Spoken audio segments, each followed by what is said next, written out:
Dante, obviously a few weeks ago you wrote that letter speaking out about mental health, and for a long time in sports, emotional vulnerability was something that was viewed as a weakness. But more and more athletes are speaking out about mental health now, including yourself. Why do you view not only speaking about it but seeking help as a strength? Yeah, at the end of the day, we're still humans. We are just football players, of course, that play for university, play for a team, but at the end of the day, we still lay our heads on the pillow just like everybody else does. There are a lot of times in football we have anxiety of performing on the field, taking care of our families, just trying to keep so much of it, schoolwork, football, just all these things going on, and it can be stressful. And I've been through it all, and I feel like just using my voice and just all the athletes just using our voices as our platforms and just telling the world and telling the young guys and men or women in this world that mental health is important because when you're performing at your greatest, your mental health is great, and then when you're performing at your worst, your mental health is terrible. So it's kind of like we're human at the end of the day, and I just want to use my platform just to talk back for just the young kids and anybody that needs to hear it. On the left, Eric spoke to Koa, and he talked about kind of how special your relationship is. I wonder if you could kind of provide your side of that and kind of what stands out about him as not only a quarterback coach, but probably as a friend and a mentor. Yeah, Coach Cole is somebody that works his tail off. Early mornings and late nights. He's someone that that we can relate to each other in many ways. He is somebody that just always asks me if I'm good, if I'm comfortable, if anything I need to worry about. Talk to him about him, and I kind of feel like I can open up and talk to him about anything I need, even in football, or even outside of football. So he's somebody that brings joy into my life, and I hope I can bring joy into his life every day.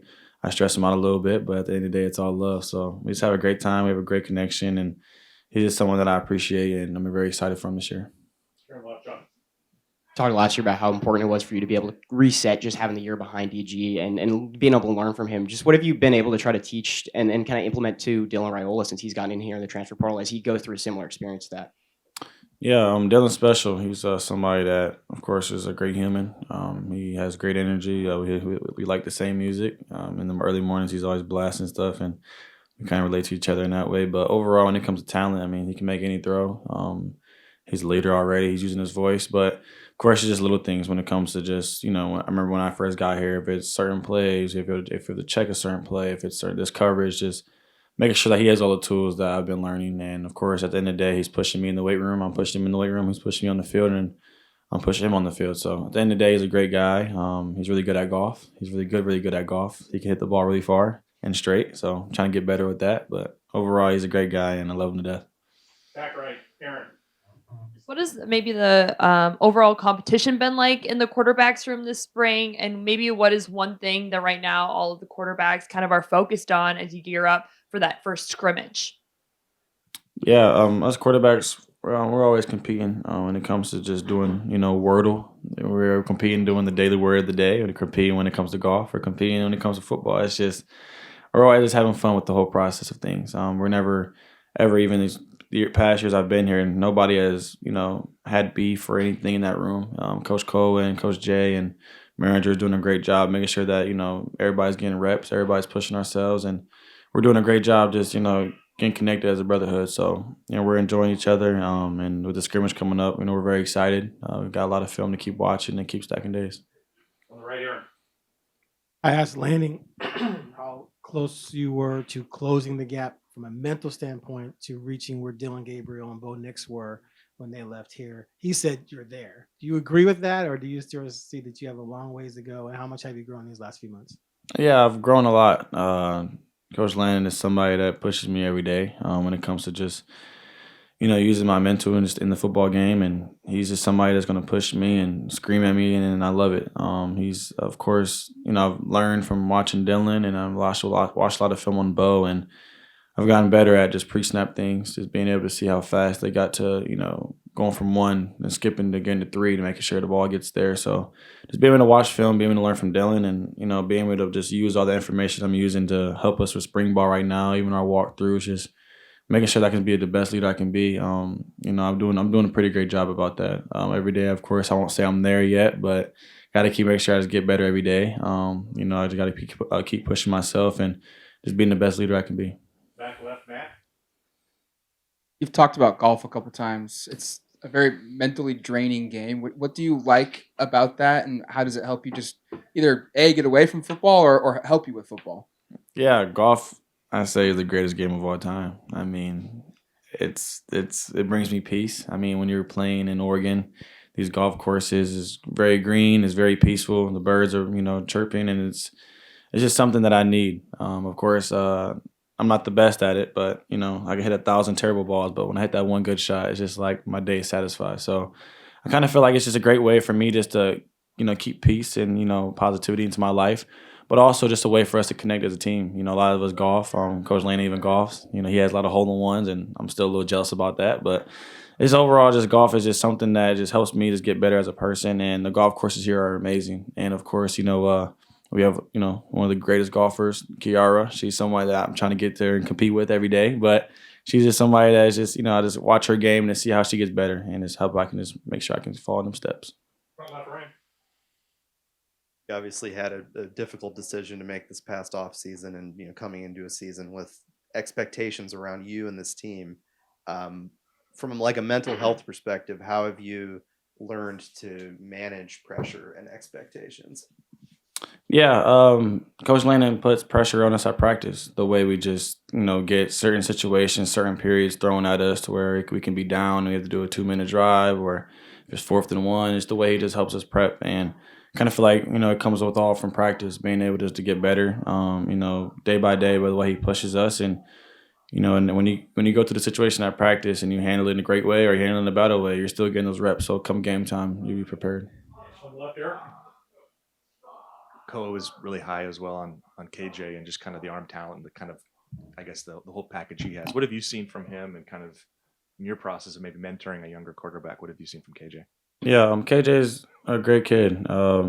He's somebody that, of course, has a great father. Of course, has played the position at a very high level, and he works his tail off. He's very young, so he's making mistakes that happen at practice. And one thing I love about him, and I kind of told him this morning, is he knows when he messes up, and he's going to take the blame. Of course, if someone else messes up as a quarterback, you always have to take the blame. So he's doing a great job just watching the film, making sure that when he does make that mistake, that he doesn't do it again.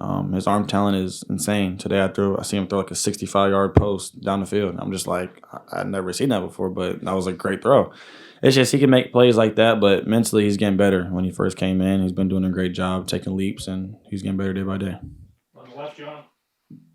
Coach Lane said you made a check today at practice that wasn't even supposed to be available to you, but you saw something at the line of scrimmage, changed the play, and it worked out. Just what has been that development for you, and when did you start to feel that confidence to be able to make those changes at the line of scrimmage like that?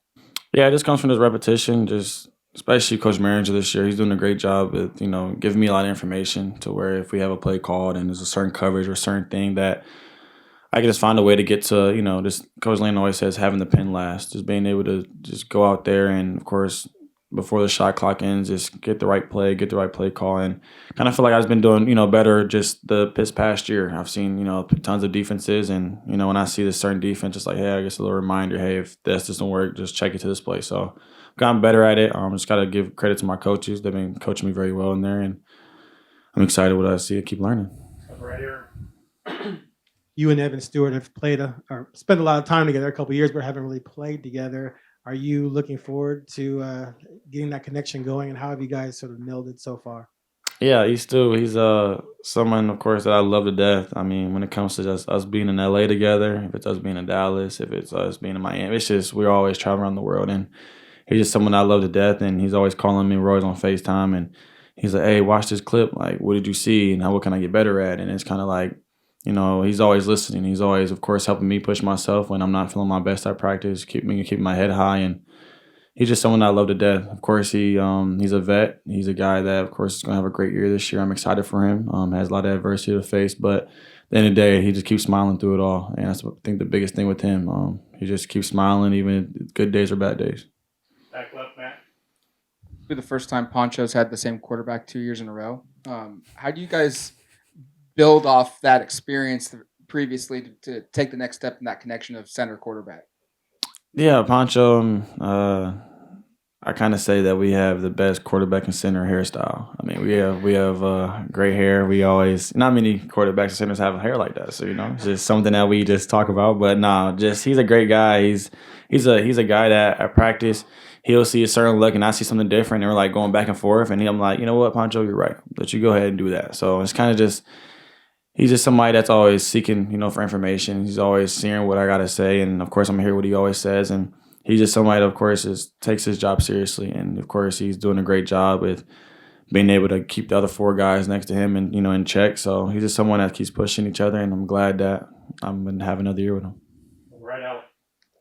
Yeah, Co's a guy that's worn a lot of different hats over the years, offense, defense, even here at Oregon. What is just unique about his perspective coaching you and coaching quarterbacks? Yeah, he's a genius. He's somebody that can dissect the defense very well, have multiple answers, and he's a coach that the conversations you have with him is the best thing. Outside of football, he's been through a lot in life. Of course, working at different programs, or even just working in different positions. So he's somebody that is just great. A lot of great information. If I ask him any questions, and he always has an answer to it, but if not, he's always gonna find a way to get the answers for me. So he's just someone that pushes me. I'm gonna keep pushing him. But overall, he's a good guy. Left, right. Recently posted a photo of yourself having met Tom Brady. You've rubbed shoulders with other famous people, Travis Scott, and others over the years. But to speak to him, however long you did, what did you get out of that conversation? Yeah, it was a very, very interesting conversation. That was my first time ever meeting him in person. It was like, I was like a kid at the candy store. That's like one of my, he's the GOAT. He's like my role model that I want to, of course, be. He's a guy that is a competitor, wins football games, and is the grace to do it. So I met him. We talked much about leadership. I got the chance to talk with Drew Brees as well, and Sean Payton and them out there. We talked a lot of football. But Brady is a great guy. He's somebody that's has still that competitive nature in his eyes. I got to see him playing the flag football game. Like, he's still like playing like how he was. I'm just like, this is impressive. He's like 46. I don't know how old he is. He's just someone that's great. But he just made sure that, if I had any questions, and I asked a lot of questions because that was my chance to. So I just asked him tons of questions. He gave me a lot of information, and that was a night for sure I'm remember for the rest of my life. On the left, Eric. Dante, I want to ask you a little about Coach Maringer's vision for the offense, and I guess, do you think it'll change much, or the things that excite you specifically about just what he's kind of envisioning for this thing? Yeah, first day when he got the job, we went to the boardroom, and he said, "What do you like and what don't you like?" That's just as a quarterback that you love. We went through all of our plays. We changed some things up, but he's just somebody that he's just very smart. He just knows everything. He just, of course, as a player's coach, he always understands that, hey, if I don't feel comfortable about something, that we'll change and go from there. But he's going to keep pushing me. He made sure that all the other positions are taken care of. Of course, he did tight ends last year, but he's also working around with running backs, receivers, just going room to room. He's always in our room, of course, just hearing what we're going through. But man, I love him. He's a great guy. He's really great at golf as well. But overall, he's just someone that just loves his team, loves his job, and I'm glad that he has a job, and I'm excited for this year. On the right, Eric. I was just talking to Jeremiah about how he will set up the jugs machine to create difficult catches for him to practice and make. As a quarterback, when you have a receiver who's working on those kind of things, can you maybe recall things you've seen in practice that have made you go, wow? Does it make you think, I have such a great catch radius with this guy, I can almost throw it anywhere? And what are you expecting from him next season?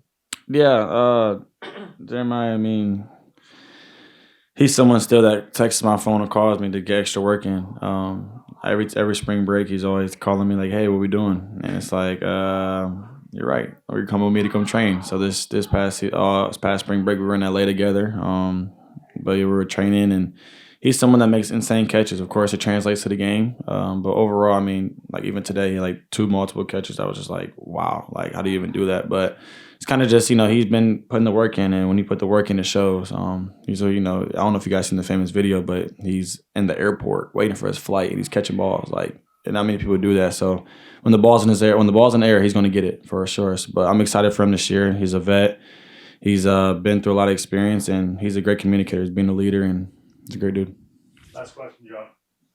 Had to make adjustments to the offense last season when guys went down in the receiver room. 12 essentially became the base of the second half. Just not only are those guys healthy, but you've added more guys to that room. Just what's the excitement for you just to have a plethora of options as you head into this year? Yeah, that's why you come to the University of Oregon. You have multiple options, and every player from the top of the list to the bottom of the list is great players. Kind of feel like this offense, got some young guys that came in, but they're already on it. On the defense, the same way. It's just many players that came in and trying to prove a point. The way they're at practice, pushing themselves, and I'm excited for this year. We're very talented, and we can't look too far ahead and make it, go day by day and keep stacking days.